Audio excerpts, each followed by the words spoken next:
Novel کا نام ہے سبق اور اس کے رائٹر کا نام ہے رضیہ بٹ۔ ڈریسنگ ٹیبل کے سامنے اسٹول پر بیٹھی وہ اپنے سیاہی مائل جوگیا لباس کی ہم رنگ لپسٹک ہونٹوں پر لگا رہی تھی۔ کپڑوں کا سا شیڈ بنانے میں اسے کافی وقت لگا، اس کے لیے پینسل اور لپسٹک استعمال کرنا پڑی۔ شیڈ من پسند بن گیا تو اس نے آخری ٹچ دیتے ہوئے بیضوی آئینے میں اپنا سراپا دیکھا۔ اطمینان سے تیار ہونا اس کی عادت تھی اور آج تو اہتمام اس لیے بھی تھا کہ وہ اپنے دیور حماد کے لیے لڑکی دیکھنے جا رہی تھی۔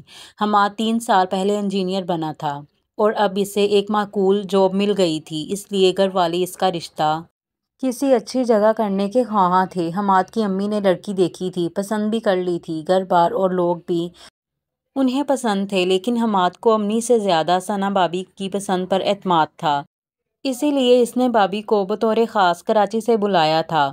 ان دنوں حماد اور ثنا کراچی میں تھے، دونوں بچوں نے اسکول جانا شروع کر دیا تھا۔ آنا مشکل تھا، پھر بھی وہ حماد کے اصرار پر آ گئی تھی۔ بھابی آپ کی پسند میری پسند ہوگی، حماد نے اس سے کہا تھا۔ امی نے جو لڑکی پسند کی ہے وہی میری پسند ہوگی، اس نے جواب دیا تھا۔ یہ ضروری نہیں بھابی، جہاں آپ پسند کریں گی رشتہ وہی ہوگا۔ دیکھو بھائی جی، امی تمہارے لیے رشتہ دیکھ چکی ہیں، انہیں پسند بھی ہے، گھر بار بھی اچھا ہے، لوگ بھی مخلص ہیں، پھر باقی کیا رہ گیا؟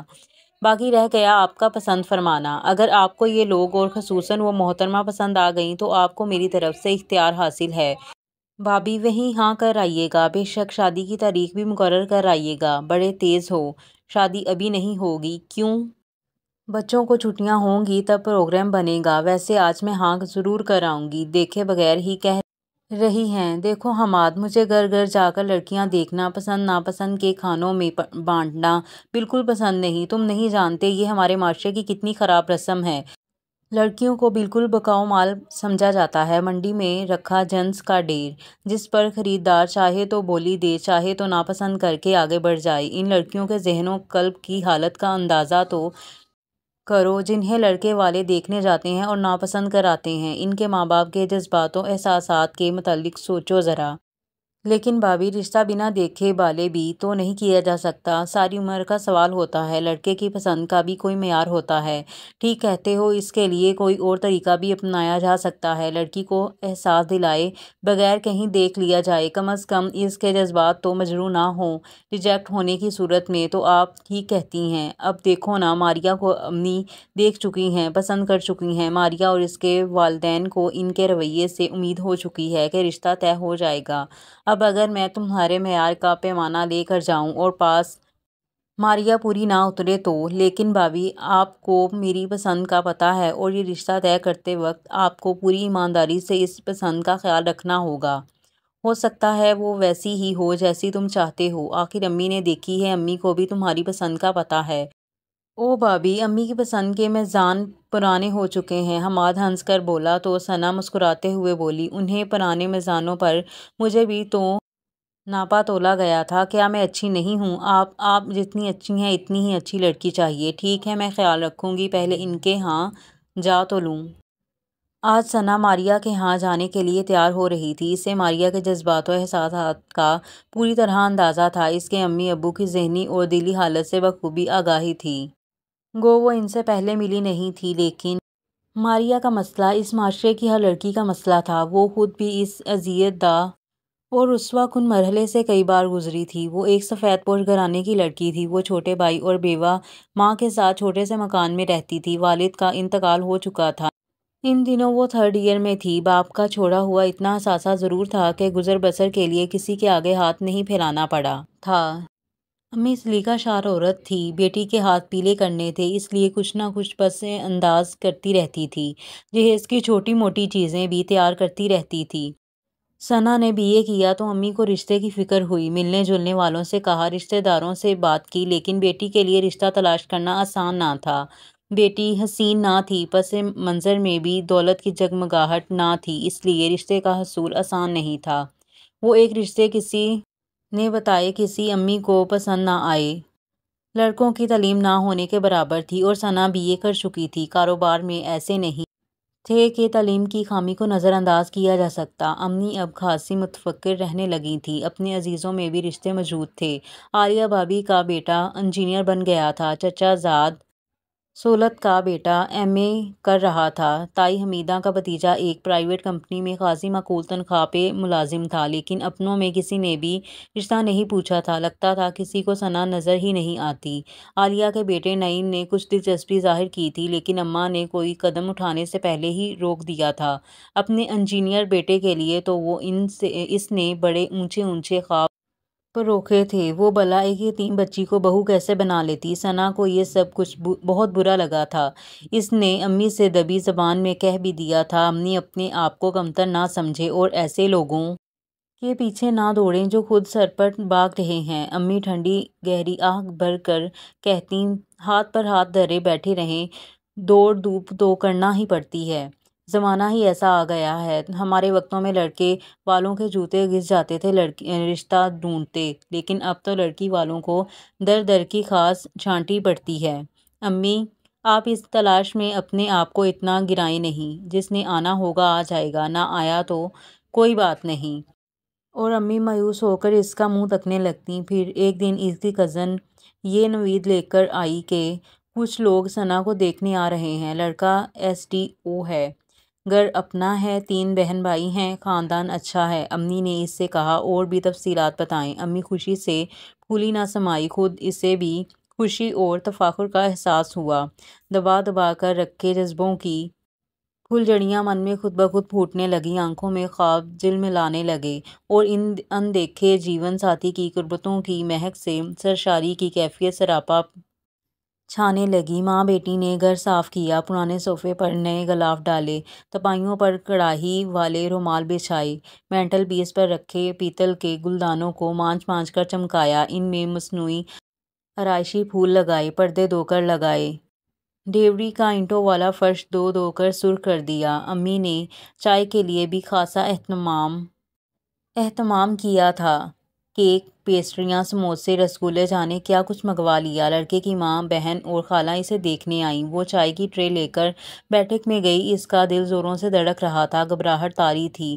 برتن میز پر رکھتے وقت اس کے ہاتھ کانپ رہے تھے۔ آنے والی تینوں عورتوں کی نظروں کے زاویے اس کی طرف تھے۔ تینوں جانچ پرکھ رہی تھیں اور ایک دوسرے کو آنکھوں ہی آنکھوں میں اشارے کر رہی تھیں۔ یقیناً انہیں وہ پسند آ گئی تھی۔ کھا پی کر وہ چلی گئیں۔ کچھ کہا نہیں، بتایا نہیں، جواب نہیں دیا۔ امی اور خود وہ کئی دن ان کی طرف سے آنے والے پیغام کا انتظار کر رہیں۔ کئی دنوں بعد امی اپنی کزن سے ملی تو اس سے پوچھا، ان لوگوں نے کوئی جواب نہیں دیا؟ وہ گہری سانس لے کر بولی، جواب دے دیا ہے، میرا ہی حوصلہ نہیں پڑتا تھا تمہیں بتانے کو۔ لڑکی تو انہیں اچھی لگی ہے، پر گھر بار وہ کسی امیر گھرانے کی تلاش میں ہے۔ اس کا دل ڈوب گیا، اور خود اس پر جو بیتی وہ ہی جانتی تھی۔ ایک شناخے سے سارے نازک نازک کانچ ایسے سپنے ٹوٹ گئے اور ان کی کرچیاں احساسات کے سینے میں چبھ گئیں۔ اس نے بہت اثر لیا۔ اپنی کم مائگی کے احساس سے وہ دکھی ہو گئی۔ پھر مہینے گزر گئے۔ امی فکر مند ہوتی ہیں۔ انہی دنوں ایک اور رشتہ آیا۔ یہ لوگ اچھی اور شریف لڑکی کے خواہاں تھے۔ جہیز کے متعلق انہوں نے پہلے ہی کہہ دیا تھا کہ اس کی ضرورت نہیں، اللہ کا دیا، ان کے پاس سب کچھ ہے۔ امی کی آس ایک بار پھر بندھی۔ پورا یقین ہوا کہ یہاں رشتہ طے ہو جائے گا۔ جس دن ان لوگوں نے اسے دیکھنے آنا تھا، بڑا گہما گہمی کا دن تھا۔ سارے گھر کی صفائی کی گئی، بیٹھک صاف ستھری کی گئی تھی، صوفوں کے کپڑے دھلائے گئے تھے، گلدانوں میں پھول سجائے گئے تھے، دیواروں پر تصویری فریم آویزاں کیے گئے تھے۔ امی نے ثنا کو بھی بطور خاص تیار ہونے کو کہا تھا۔ اس نے نیا جوڑا پہنا تھا، ہلکا سا میک اپ بھی کر لیا تھا اور بال بھی سلیقے سے سجائے تھے۔ امی نے ان لوگوں کے آنے سے پہلے کئی بار ناقدانہ انداز میں اسے دیکھا تھا۔ وہ اسے سجا بنا کر ان کے سامنے پیش کرنا چاہتی تھیں۔ کانوں میں بندے پہن لو، دوپٹہ اس طرح اوڑھو، بال ذرا ڈھنگ سے تو بناؤ، گالوں پر روز لگا لو، ذرا چہرہ حشاش پشاش ہونا چاہیے، تھوڑا مسکرانا بھی۔ مسکراہٹ بذات خود خوبصورتی ہے۔ امی اسے خوبصورتی کے معیار پر پرکھ رہی تھی، اور شاید وہ اس پر پوری نہیں اتر رہی تھی۔ امی کو نا امیدی اندر ہی اندر خطرے کی گھنٹی بجا بجا کر پریشان کر رہی تھی۔ یہ لوگ بھی آئے اور چلے گئے۔ ثنا حسن کے معیار پر پوری نہ اتری تھی۔ یہ ایسا دھچکا تھا کہ ثنا کو لگا وہ منتشر ہو کر رہ گئی ہے۔ پھر اس طرح کئی رشتے آئے۔ امی نے ہر بار اسے سجا بنا کر آنے والوں کے سامنے پیش کیا، لیکن بات کہیں نہ بنی۔ اب تو ثنا کو رشتے کے نام سے ہی چڑ ہونے لگی تھی۔ امی کسی آنے والے کی بات کرتی تو وہ بھڑک اٹھتی، پٹاخ سے جواب دیتی، آنا ہے تو آئیں، نہ میں تیار رہوں گی اور نہ ہی ان کے سامنے جاؤں گی۔ پریشان حال امی اور پریشان ہو جاتیں۔ ثنا کو BA کیے دوسرا سال جا رہا تھا، رشتے کی بات کہیں بھی بنتی نظر نہ آتی تھی۔ پریشان جھنجھلاہٹوں نے اس پر بہت اثر کیا تھا۔ چہرے پر جوانی کی چمک کی آخری رمق بھی مٹتی جا رہی تھی۔ رنگ گورا تو تھا نہیں، اب تو اور بھی گہرا سانولا ہوتا جا رہا تھا۔ شگفتگی نام کو نہ رہی تھی۔ مزاج میں بھی بڑی واضح تبدیلی آ گئی تھی۔ رشتے کی بات تو سن کر کاٹ کھانے کو دوڑتی۔ کوئی رشتہ آتا، امی بامنت کہتی، تیار ہو کر آ جاؤ، فلاں کپڑے پہن لو، تھوڑا میک اپ بھی کر لو، تو وہ غصے میں بھڑک کر کہتی، امی مجھے سجا بنا کر کسی چوراہے پر کھڑا کر دو، کوئی پسند کر ہی لے، شاید لوگوں کو گھر بلا بلا کر خرچہ بھی کرتی ہو اور کوفت بھی سہتی ہو۔ اس کا دل ٹکڑے ہو جاتا، آنکھوں میں آنسو آ جاتے، اور جب وہ ان آنسوؤں کو پینے کی کوشش کرتی تو ثنا کا دل کٹ جاتا۔ شب اور روز گزرتے چلے جا رہے تھے۔ ثنا کے ہاتھ پیلے کرنے کی تمنا امی کے دل میں سلگ رہی تھی۔ کوئی چارہ نظر نہیں آتا تھا۔ یہ بات نہیں تھی کہ رشتے آئے نہیں تھے، آئے تھے، لیکن رسوائی اور اذیت کے سوا ہاتھ کچھ نہ آتا تھا۔ کس کو گھر پسند نہ آتا، کسی کو لڑکی، کوئی ایسے ہی چپ سادھ لیتا، جواب دینے کی تکلیف بھی گوارا نہ کرتا۔ پھر مایوسی کے اندھیروں میں کرن چمکی۔ ثنا کے ابو کے دوست کی وسعت سے رشتہ آیا۔ صاحب حیثیت لوگ تھے، لڑکا MA تھا اور BWD میں سپروائزر تھا۔ حسب معمول امی گھر کی صفائی میں لگ گئی، چائے کے لوازمات اکٹھے کیے۔ ثنا نے نیا جوڑا پہننے کو کہا، نہیں پہنوں گی، پسند کرنا ہے تو انہی کپڑوں میں کریں۔ بیٹی کیوں ستاتی ہو؟ میں ستاتی ہوں یا آپ؟ چل بحث نہیں کر، میری اچھی بچی تیار ہو جا، اچھے گھر سے مہمان آ رہے ہیں۔ ثنا تن سے ہنسی اور بولی، کھیر کی پلیٹ ہو نا، میں چاندی کے ورق اور پستے کی ہوائیاں چھڑک کر مہمانوں کو پیش کرنا، مجھے ثنا بس کہہ دیا ہے، اسی طرح رہوں گی میں۔ اس نے امی کے اصرار کے باوجود کپڑے نہیں بدلے، نہ ہی چہرہ سنوارا اور نہ ہی بالوں کو ترتیب سے گندھا، اور حیرانی کی بات وہ اسی حلیے میں ان کو پسند آ گئی۔ یہ پہلا رشتہ تھا جنہوں نے اسی روز اپنی رضامندی یوں ظاہر کی کہ ثنا کی امی کو بھی اپنے ہاں مدعو کیا۔ امی کی خوش دیدنی تھی اس غبارے کی طرح پھولی جا رہی تھی جس میں ضرورت سے زیادہ بھر دی جاتی ہے۔ اپنی بیکراں خوشی کا اظہار انہوں نے ثنا کو لپٹا کر کیا، پیشانی چومی، دعائیں دیں۔ خوش ثنا بھی کچھ کم نہیں ہوئی۔ اسے تو رتی بھر امید نہ تھی کہ اسے کوئی قبول کر لے گا۔ ثنا کی آنکھوں میں پھر سے رنگین و حسین خواب جاگ اٹھے۔ اس کا اثر تو اس کے چہرے پر بھی پڑنے لگا۔ دنوں ہی میں اس کا رنگ و روپ نکھر آیا۔ سانولی سلونی ثنا اتنی پرکشش پیاری لگنے لگی کہ دیکھنے والے حیران ہو جاتے۔ بات چلی، بات بڑھی، رشتہ طے ہو گیا۔ منگنی کی رسم معمولی طور پر اس لیے کی گئی کہ ان لوگوں کو شادی جلدی کرنا تھی۔ امی نے بھی غنیمت جانا، فضول کا خرچہ ہی تھا جس سے بچ گئیں۔ ثنا اور امی دونوں ہی خوش تھیں، خرچہ بچ گیا۔ شادی پر ایک ہی دفعہ ساری خوشیاں منا لیں گے۔ منگنی کی رسم ضروری تھوڑا ہی تھا، اعلان ہی مقصود ہونا تھا، وہ ہو ہی گیا۔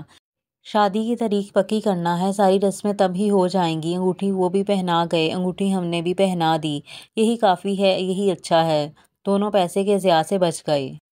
ماں بیٹی ایسی ایسی باتیں کر کے سوچ کے خوش ہوتیں۔ شادی کی تیاریاں انہوں نے شروع کر دیں۔ امی نے جمع پونجی کا حساب کیا، کپڑا تھا جو اکٹھا کر کے رکھا تھا وہ نکالا، اپنی شادی کا جو بچا کچا زیور تھا وہ بیچ کر نیا سیٹ خریدا۔ چھوٹی موٹی چیزیں جو خرید کر رکھی تھیں ترتیب سے رکھیں، جو خریدنا تھا اس کی فہرست بنائی، بارات کے کھانے کا خرچہ حساب لگایا۔ درمیانی سی شادی کرنے کے لیے بھی ہزاروں روپوں کی ضرورت تھی، کچھ قرضہ لینا پڑا تھا، پھر بھی دونوں خوش تھیں۔ یہ مرحلہ طے کرنا ہی تھا۔ شادی کی تاریخ پکی کرنے لڑکے کی ماں اور خالہ آئیں۔ امی نے منہ میٹھا کروایا اور خوشی میں دونوں کو ریشمی جوڑے دیے، شگن کے طور پر یہ تحائف دیے۔ امی کی خوش دیدنی تھی، لیکن یہ خوشی دیر پا نہیں تھی۔ چمکتا دمکتا سورج گہنا گیا، سپنے بکھر گئے، خواب ٹوٹ گئے۔ شادی سے چند دن پہلے لڑکے والوں کی طرف سے مطالبے کی ایک فہرست آئی جس میں گھر کی ہر چیز کے علاوہ لڑکے کے لیے اسکوٹر کا مطالبہ بھی تھا۔ ساتھ ہی بارات کا ریسیپشن کسی اونچے ہوٹل میں دینے کی بات بھی کی گئی تھی کیونکہ بارات کے ساتھ اہل ثروت اور اونچے لوگ آنے والے تھے۔ امی کا تو دماغ ہی چکرا گیا۔ ثنا کے حواس پر جیسے بجلی گری۔ سب کی رسوائی اور تذلیل کے خوف سے پیلی پڑ گئی۔ امی باگی باگی ان کے ہاں گئیں۔ ہم اس قابل نہیں ہیں، بن باپ کے بچی ہے، سفید پوشی کا بھرم بھی مشکل سے قائم رکھے ہیں، اتنا کچھ دینے کی ہم میں ہمت نہیں، خدا کے لیے ہماری عزت سے نہ کھیلیں۔ شادی کی تاریخ طے ہو چکی ہے، سب لوگوں کو پتہ چل چکا ہے، یہ مطالبے کم از کم شادی کی تاریخ پکی کرنے سے پہلے کر دیتے، اتنی رسوائی اور جگ ہنسائی تو نہ ہوتی۔ امی کے رونے دھونے، منت سماجت کرنے اور جھولی پھیلا پھیلا کر رحم کی بھیک مانگنے پر بھی کچھ نہیں بنا۔ وہ لوگ اپنی بات پر اڑے رہے۔ اس نے معتبر لوگوں کو بیچ میں ڈالا، انصاف کی دہائی دی، لیکن بے سود۔ رشتہ توڑ دیا گیا۔ لڑکے والوں نے اگلے ہی مہینے کسی مالدار گھرانے میں بات طے کر لی، جہاں سے انہیں مطالبہ کیے بغیر ہی من مانا جہیز مل گیا، اور ظلم کی اس انتہا پر نہ آسمان ٹوٹا نہ زمین پھٹی۔ ہاں، ماں بیٹی پر قیامتیں گزر گئیں۔ ثنا تو ماں کا سامنا بھی نہ کر پاتی، اسے لگتا جیسے وہ ماں کی مجرم ہے، نہ وہ ہوتی نہ ماں کو اتنے دکھ سہنے پڑتے۔ امی بھی کچھ ایسے ہی جذبوں سے دوچار تھی۔ ثنا کی صورت اس سے دیکھی نہ جاتی، دونوں ایک دوسرے سے چھپ کر روتیں۔ اب تو رشتے یا شادی کا نام لیتے بھی دونوں کو خوف آتا تھا۔ امی، ایک دن ثنا نے ماں سے کہا، ہوں میں کہیں نوکری کر لوں۔ امی کا دل خون ہو گیا، آنکھیں دھندلا گئیں۔ ثنا کی بات کا جواب نہیں دیا۔ کوئی حرج نہیں امی، گھر بیٹھے بیٹھے اکتا گئی ہوں، کوشش کروں تو کہیں نہ کہیں نوکری مل ہی جائے گی، پیسہ بھی ملے گا اور وقت بھی گزرے گا۔ یوں تو اس نے بات ادھوری چھوڑ دی۔ ماں کا دل خون کے آنسو رو رہا تھا، اس ادھوری بات سے اس کے دل پر برچھیاں چل گئی تھیں۔ ثنا نے نوکری کے لیے دوڑ دھوپ شروع کر دی۔ اس کی کچھ سہیلیاں اثر و رسوخ والے باپوں کی بیٹیاں تھیں، ان کی وساطت سے کام بن سکتا تھا۔ اس دن بھی وہ اپنی دوست راشدہ کے ہاں اس سلسلے میں گئی ہوئی تھی، اور وہیں اسے حماد کی امی نے دیکھا۔ پر کی آنکھ سے زیادہ باطن میں جھانکتی تھی۔ سادہ سی لڑکی حماد کی امی کے من کو بھا گئی۔ تقدیر مہربان ہو گئی، شاید مظلوموں کے گاؤ دیکھ کر اسے رحم آ گیا تھا۔ ثنا کے واپس جانے کے بعد حماد کی امی نے راشدہ سے اس کے متعلق پوچھا، اور جب اسے اس کے حالات کا علم ہوا تو اسے بہو بنانے کا مصمم ارادہ کر لیا۔ شراوت سے زیادہ بڑی دولت اس کی نظر میں کوئی نہیں تھی۔ حماد کی امی راشدہ کی امی کو لے کر چند دنوں بعد ان کے ہاں گئی اور عرض مدعا کی۔ امی بیچاری بوکھلائی ہوئی تھی، رشتے کی بات پر کوئی خوشی کا اظہار نہ کیا، گلوگیر لہجے میں بولی، میں بیوہ عورت ہوں، یتیم بچی کو لمبا چوڑا جہیز نہیں دے سکتی، آپ اپنے لائق فائق بیٹے کے لیے صحیح جگہ پر نہیں آئیں۔ حماد کی امی نے اٹھ کر ثنا کو گلے سے لگا لیا، بہن جو اپنے جگر گوشے دوسرے کے حوالے کر دیتا ہے، اس کا احسان نہیں چکایا جا سکتا، آپ بے فکر رہیں، ہمیں صرف اپنی بچی کا ہاتھ دے دیں۔ میرا بیٹا ماشاءاللہ اپنے پاؤں پر کھڑا ہے، اچھا کماتا ہے، پوری زندگی پڑی ہے، قدم قدم ہی آگے بڑھا جاتا ہے نا، میں تو کیا میرے بچے جہیز کا نام بھی سننا گوارا نہیں کرتے۔ سب سے بڑا جہیز جو ماں اپنی بچی کو دیتی ہے وہ تعلیم ہے، اچھی تربیت ہے، اخلاق و کردار ہے، اور میں نے اس بچی میں ان اوصاف کو پایا ہے۔ امی بے یقینی سے اس کا منہ تک رہی تھیں۔ وہ امی کو ہمت دلاتی رہیں، حوصلہ بڑھاتی رہیں، انہوں نے جو کچھ کہا وہی کر دکھایا۔ ثنا کو حماد کی شریکہ حیات بنا دیا، شادی ہو گئی۔ امی نے اپنی خوشی سے جو ہو سکتا تھا کیا۔ حماد یا اس کی امی کی طرف سے کوئی فرمائش نہیں آئی۔ انہوں نے تو جہاں تک ممکن ہو سکا خرچہ کم کروانے کی کوشش کی، بارات میں بھی تھوڑے سے لوگوں کو لائے۔ حالانکہ ولیمہ انہوں نے بڑے اہتمام اور بڑی شان سے کیا تھا، وہ جیسے نظر آتے تھے اس سے بھی کہیں زیادہ اچھے ثابت ہوئے۔ حماد نے ثنا کو ٹوٹ کر چاہا تھا، سیاہ سفید کا مالک بنا دیا۔ ساس نے بھی ماں کی طرح پیار کیا، اسے اتنی محبت اور اہمیت ملی کہ اس کی دبی ہوئی شخصیت کے پرت کھلتے گئے، وہ بھی ان میں گل مل گئی، پیار پایا اور پیار لوٹایا۔ حماد تو حماد، چھوٹا دیور عماد بھی اس کی عزت اور احترام کرنے میں کسی سے پیچھے نہ تھا، بھابھی سے پیار بھی بہت تھا، اس کی بات بھی مانتا تھا، اس کی پسند و ناپسند پر اسے پورا اعتماد تھا۔ اسی لیے تو اب جب امی نے اس کے لیے لڑکی تلاش کی تھی، اس نے بھابھی کو کراچی سے بطور خاص بلوا بھیجا تھا۔ اگر بھابھی نے یہ رشتہ پسند کر لیا تو اسے وہاں سے شادی کرنے میں کوئی اعتراض نہ تھا۔ ثنا تیار ہو رہی تھی۔ جی امی تیار ہو گئیں، جی بس آئی۔ وہ آئینے کے سامنے کھڑے ہو کر اپنے اوپر سرسری سی نگاہ ڈالتے ہوئے زیر لب مسکرا دی۔ وہ اچھی خاصی سمارٹ اور حسین لگ رہی تھی۔ پتہ نہیں انسان کا چہرہ خد و خال اور رنگت سے حسین نظر آتا ہے یا اندرونی طمانینت، سکون اور خوشی کا پرتو اسے حسین دکھاتا ہے۔ ثنا کے معاملے میں تو اندر والی بات ٹھیک لگتی تھی۔ حماد اور اس کے گھر والوں نے اس کے اندر کتنا اعتماد بھر دیا تھا، کتنی طمانینت بخشی تھی، ذہنی سکون دیا تھا۔ اس نے بیگ اٹھایا اور کمرے سے باہر نکل آئی۔ اس کی سانس تیار کھڑی تھی۔ چلیں، وہ بولی۔ چلیے، ثنا نے کہا۔ دونوں ساتھ ساتھ چلتی باہر آ گئیں جہاں گاڑی کے قریب عماد کھڑا تھا۔ تم بھی آ جاؤ گے ساتھ؟ ثنا نے ہنس کر مذاق کیا۔ آپ جو جا رہی ہیں میں سمجھتا ہوں میں ہی جا رہا ہوں۔ اوہ ہو، اتنا اعتماد ہے مجھ پر۔ بالکل، تو بس آج معاملہ طے۔ میں نے تو امی سے بھی کہہ دیا ہے۔ کیوں امی؟ اس کی ساس نے مسکرا کر اسے دیکھا اور بولی، خدا کرے میری پسند تمہیں بھی پسند آ جائے۔ ویسے تمہاری طرح مجھے بھی کبھی اچھا نہیں لگا کہ لڑکیوں کو جن سمجھ کر ان کی بولی لگائی جائے۔ میری بیٹی تو کوئی نہیں، پھر بھی مجھے دو بیٹیوں اور ان کے والدین کے جذبات کا پورا احساس ہے۔ دونوں باتیں کرتی گاڑی میں بیٹھ گئیں۔ ثنا نے پورا ارادہ کر رکھا تھا کہ وہ لڑکی کو شکل و صورت یا دولت کے پیمانے سے نہیں پرکھے گی۔ وہ اتنے تجربات سے اب تک خائف تھی۔ اسے معصوم اور مظلوم لڑکیوں سے بے پناہ ہمدردی تھی۔ وہ ان لڑکیوں کو لڑکیاں ہونے کے جرم کی سزا نہیں دینا چاہتی تھی۔ جو کچھ اس پر بیت چکا تھا وہ نہیں چاہتی تھی کہ اس کسی لڑکی پر بھی بیتے۔ اور اس بات کا اظہار اس نے کھل کر اپنی ساس اور عماد سے بھی کر رکھا تھا۔ دونوں جب لڑکی کے ہاں پہنچی تو اہل خانہ نے ان کا یوں استقبال کیا جیسے ان سے معزز اور معتبر شخصیت دنیا میں ہے ہی نہیں۔ ثنا کو اپنی امی یاد آ گئیں۔ وہ بھی کس طرح بس بس جایا کرتی تھیں۔ لڑکی کی بھابھی انہیں لے کر ڈرائنگ روم میں آ گئیں۔ کچھ ہی دیر بعد لڑکی کی بہنیں بھی آ گئیں اور اس کی امی بھی۔ ثنا انہیں دیکھ کر چونک اٹھی۔ چہرے دیکھے بالے تھے۔ انہیں پہچاننے میں اسے دیر نہیں لگی۔ اور یہ پہچان ثنا کو اندر سے ہلا گئی۔ یہ وہی لوگ تھے، وہی جنہوں نے اس کا رشتہ اس لیے توڑ دیا تھا کہ اس کی غریب ماں اس کے مطالبات کی فہرست دیکھ کر بوکھلا گئی تھی۔ وہ یہ مطالبے پورے نہ کر سکتی تھی۔ دکھ اور غصے کی ایک لہر اس کے اندر اٹھی۔ اس کی ساس ان سے باتیں کر رہی تھی، لڑکی کو بلوانے کا کہہ رہی تھی اور ثنا کے دل و دماغ میں طوفانی لہریں اٹھ رہی تھیں۔ ان لوگوں نے اسے نہیں پہچاننا تھا۔ ایک تو اس بات کو 6 برس بیت چکے تھے، دوسرے ثنا اب وہ ثنا نہیں رہی تھی، نکھر کر شگفتہ پھول بن چکی تھی۔ پھر بھی لڑکی کی ماں نے کہہ ہی دیا، لگتا ہے آپ کو پہلے کہیں دیکھا ہے۔ ضرور دیکھا ہوگا، ثنا نے رکھائش سے کہا۔ یاد نہیں پڑتا کہاں دیکھا تھا، کہیں تو دیکھا ہوگا، بازار میں، کسی کے گھر میں، ہو سکتا ہے ہمارے ہی گھر میں دیکھا ہو۔ ثنا کے لہجے کی کاٹ پر اس کی ساس نے قدرے حیرانگی سے اسے دیکھا۔ ماریا کی بھابھی اسے لے آئی، اس لیے سلسلہ گفتگو بدل گیا۔ ماریا قبول صورت لڑکی تھی، قدرے شرمائی اور گھبرائی ہوئی تھی۔ اس سے زیادہ اس کی ماں کی گھبراہٹ چھپانے کے باوجود محسوس کی جا سکتی تھی۔ ان کی حالت اس طالب علم کی سی تھی جو امتحان دے کر نتیجہ سننے کا منتظر ہو، پاس ہونے کا یقین بھی ہو اور فیل ہونے کی بے یقینی بھی۔ ثنا کے اندر عجیب کشمکش برپا تھی۔ جی چاہ رہا تھا اسی وقت لڑکی کو ریجیکٹ کر دے، اعلان کر دے کہ انہیں یہ رشتہ قبول نہیں، لیکن اس نے اندرونی کشمکش کا عکس بھی چہرے پر لہرانے نہیں دیا۔ بڑے اطمینان اور دل جمعی سے بیٹھی رہی، پھر ساس سے اجازت لی اور بولی، ہمیں یہ رشتہ منظور ہے ماریا، آج سے ہماری ہوئی۔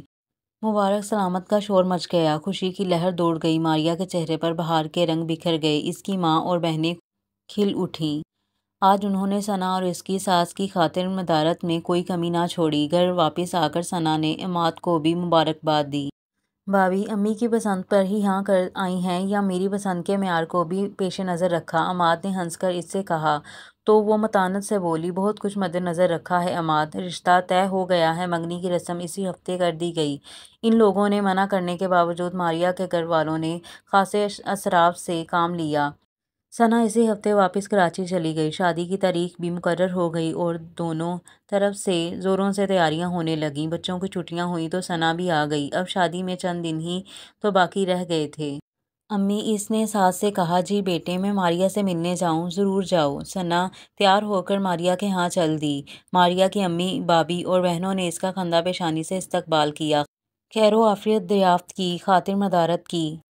اچھا کیا آپ آ گئیں، ماریا کی بھابھی نے کہا۔ آپ کی ساس اکیلی تھی، شادی کا کام بہت ہوتا ہے، آپ کے آنے سے انہیں سہولت ہو جائے گی۔ بالکل، شادی تو گڈے گڈی کی بھی ہو تو کام ہی کام ہوتا ہے۔ یہ تو ماشاءاللہ لڑکے اور لڑکی کی شادی ہے اور پھر دونوں طرف اللہ کا فضل ہے۔ آپ بھی تو جہیز کی تیاری میں لگی ہوئی ہوں گی؟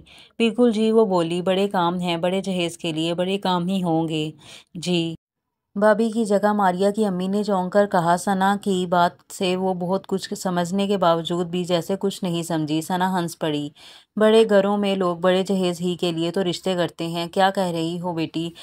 ہم متوسط طبقے کے لوگ ہیں، جو ہو سکے گا کریں گے، کسی بڑے جہیز کی توقع آپ کثر نفسی سے کیوں کام لے رہی ہیں؟ وہ تمسخر سے بولی۔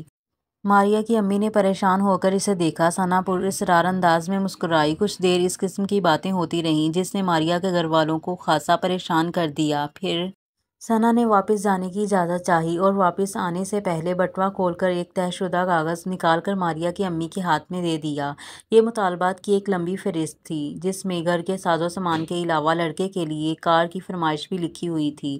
ثنا کے جانے کے بعد جب یہ فہرست پڑھی گئی تو سب کے ہاتھوں کے طوطے اڑ گئے۔ ماریا کی امی تو صوفے پر گر گئیں، بھابھی بہنیں ہکا بکا رہ گئیں، باپ بھائی سب حواس باختہ ہو گئے۔ وہ گھر جس میں دنوں سے شادی کا ہنگامہ تھا، ایک دم ہی ماتم کدے کا سا لگنے لگا۔ خوشیوں کو سام سونگ گیا، ہر کوئی اپنی جگہ دمبا خود تھا۔ وہ مطالبات جو فہرست میں درج تھے کسی طور پر پورے کر بھی دیے جاتے، لیکن کار کا مسئلہ حل ہونے کا نہیں تھا۔ اور پھر ماریا اکیلی تو نہ تھی، 3 بہنیں اور بھی تھیں۔ وہ لوگ کسی حد تک خوشحال ضرور تھے، لیکن یہ مطالبات پورے کرنے کی پوزیشن نہیں تھی ان کی۔ کسی کی سمجھ میں کچھ نہیں آ رہا تھا کہ کیا کریں۔ شادی کے کارڈ بھی بانٹے جا چکے تھے، تیاریاں بھی تکمیل کے مراحل میں تھیں۔ انکار کی صورت میں رسوائی اور جگ ہنسائی کے علاوہ یہ خوف بھی تھا، عین وقت پر یہ رشتہ ٹوٹ گیا تو اس کا اثر دوسری بچیوں پر بھی پڑے گا۔ قیامت کے لمحے ان لوگوں پر بیت گئے۔ انسان اپنی غرض کا بندہ ہے، جس تلخ تجربے سے وہ خود گزرے اسی کا اسے احساس ہوتا ہے۔ وہ صرف اور صرف اپنے دکھ سے دکھتا ہے، اپنی آنکھ سے انہیں دیکھتا ہے۔ ماریا کی امی جو اس واردات سے بوکھلا گئی تھیں، یکسر بھول گئی تھیں کہ اپنے بیٹے کے لیے بھی اس نے یہی کیا تھا۔ ثنا نے گھر آ کر بڑے اطمینان سے ساس اور عماد کو اس فہرست کے متعلق بتایا جو وہ ماریا کے گھر والوں کو دے آئی تھیں۔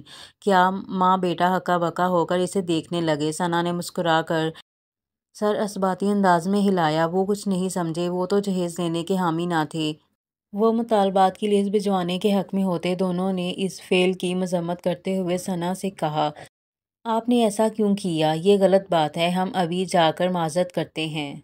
ان بیچاروں پر خدا جانے کیا گزر رہی ہوگی، آپ لوگوں کو جانے کی ضرورت نہیں، وہ خود ہی آئیں گے۔ ثنا نے پرسکون انداز میں کہا۔ بھابھی عماد پریشان تھا۔ بیٹی ساس ثنا کی بات سمجھ نہ پائی۔ آپ دونوں مطمئن رہیں، ثنا نے کہا، بس دیکھتے جائیں کہ کیا ہوتا ہے۔ تمہاری باتوں کی سمجھ نہیں آتی ثنا، آ جائے گی، لیکن وہ فہرست وہ لوگ خود ہی لے کر آ جائیں گے۔ دونوں حیران تھے۔ ثنا نے مسکراتے ہوئے کہا، میری گزارش ہے کہ آپ لوگ اس معاملہ میں دخل نہ دیں، وہ لوگ آئیں تو صرف تماشا دیکھیں، دخل نہ دیں، میں خود ہی ان سے بات کر لوں گی۔ یہ وتیرہ کیا اختیار کیا آپ نے؟ کیوں کیا؟ کچھ ہمیں بھی تو بتائیں، عماد نے جھنجھلا کر کہا تو ثنا نے انہیں سب کچھ بتاتے ہوئے کہا، یہ انتقام نہیں، میں صرف انہیں کرب کے ان لمحوں سے روشناس کرانا چاہتی ہوں جو ان کے فعل سے ہم پر گزرے تھے۔ انہیں احساس دلانا چاہتی ہوں کہ بیٹیوں کے والدین کی پوزیشن کتنی نازک ہوتی ہے، اور شادی سے چند دن پہلے رشتہ ٹوٹ جائے تو لڑکی اور اس کے لواحقین کے دل پر کیسی قیامتیں ٹوٹتی ہیں۔ عماد ابھی ماریا کے 2 بھائی اور بھی ہیں، یہ سبق انہیں سکھانا ہی پڑے گا، ورنہ وہ 2 اور خاندانوں پر بھی برق بن کر گر سکتے ہیں۔ لیکن بھابھی ماریا، آپ تو بے قصور لڑکیوں کو سزا نہیں دینا چاہتیں۔ ماریا کا کیا قصور ہے؟ عماد بولا، جو غلطی ان لوگوں نے کی ہے ہمیں وہ نہیں کرنی چاہیے بیٹی، ساس نے کہا۔ نہیں ہوگی امی، لیکن کرب و اذیت کے لمحوں سے گزار کر انہیں سبق ضرور سکھانا ہے، ثنا نے کہا۔ حسب توفیق ماریا کی امی، بھابھی اور خاندان کے چند معزز اور معتبر لوگ آ گئے۔ وہ جس قدر پریشان تھے، خاص کر ماریا کی امی ابا، وہ بیان سے باہر تھا۔ ان کے منہ سے تو بات نہ نکل رہی تھی، سراپا عجز بنے تھے اور ہاتھ باندھ باندھ کر کہہ رہے تھے، یہ ہماری عزت کا مسئلہ ہے۔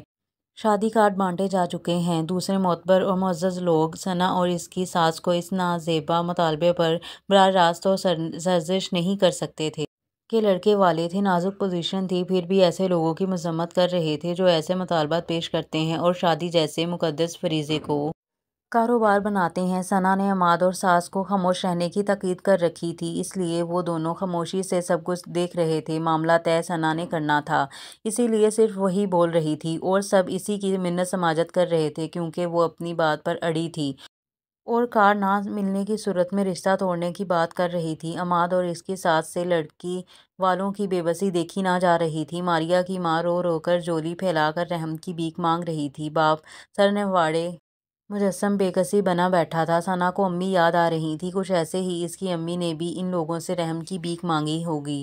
ہماری عزت آپ کے ہاتھ میں ہے، کار ہمارے بس میں نہیں۔ ماریا کی امی گگیائی تو ثنا نے تکیے لہجے میں طنز کیا، ایک بیوہ عورت سے اگر لڑکے کے لیے اسکوٹر کا مطالبہ کیا جا سکتا ہے تو پھر آپ جیسے صاحب حیثیت لوگوں سے کار کا مطالبہ کیوں نہیں کیا جا سکتا؟ ماریا کی ماں اور باپ نے چونک کر ثنا کی طرف دیکھا۔ دیکھیے، غور سے دیکھیے مجھے اور پہچانیے، میں وہی ہوں جس کا رشتہ شادی سے 4 دن پہلے آپ نے محض اس لیے توڑ دیا تھا کہ میری غریب ماں آپ کی بھیجی ہوئی مطالبات کی فہرست پوری نہ کر سکتی تھی۔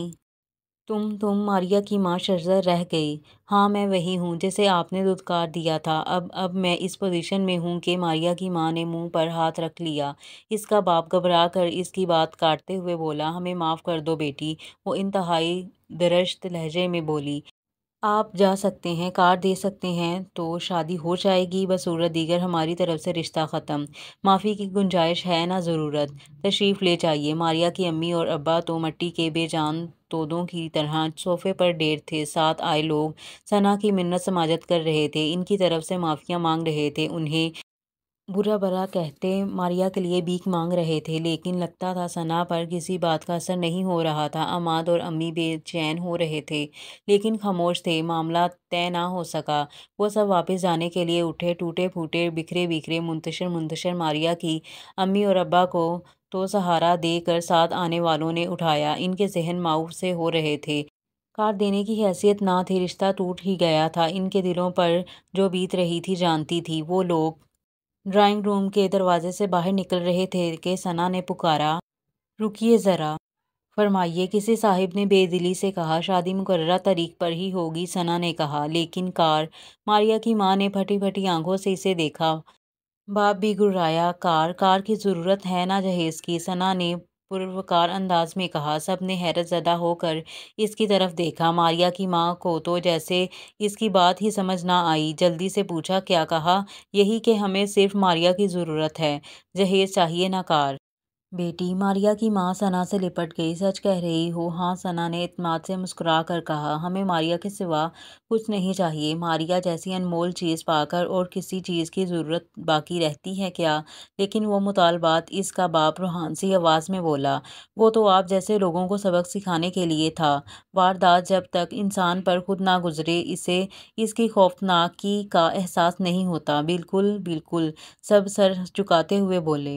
آپ کے اور بھی بیٹے ہیں، مجھے امید ہے آپ کے لیے یہ سبق کافی ہے، ثنا نے کہا تو ماریا کی ماں اس سے لپٹ کر بے اختیار ہو کر رو دی۔ تم نے ہماری آنکھیں کھول دیں بیٹی، ہم تمہارے احسان مند ہیں، باپ نے کہا۔ ساس اور عماد نے ثنا کو تحسین بھری نظروں سے دیکھا۔ ثنا نے سب سے بیٹھنے کے لیے کہا۔ وہ خوش تھی، اس نے خود غرض لوگوں کو ایسا سبق سکھایا جو وہ زندگی بھر بھول نہیں سکتے تھے۔ سب گپ شپ لگانے لگے، چائے بھی بن کر آ گئی، سب خوش تھے۔ لیکن ماریا کی امی اور ابا کے سر جھکے ہوئے تھے، وہ ثنا سے نگاہیں ملانے کی اپنے میں ہمت نہیں پا رہے تھے۔ اس نے ان پر اتنا بڑا احسان کیا تھا، وہ اس کے بارے عمر بھر چھٹکارا نہیں پا سکتے تھے اور نہ ہی وہ سبق بھول سکتے تھے جو اس نے انہیں سکھایا تھا۔ اور یہاں پر ہمارے ناول کا اختتام ہوتا ہے، اور ملیں گے اگلے ناول میں۔ تب تک کے لیے دیجیے گا مجھے اجازت۔ اللہ حافظ۔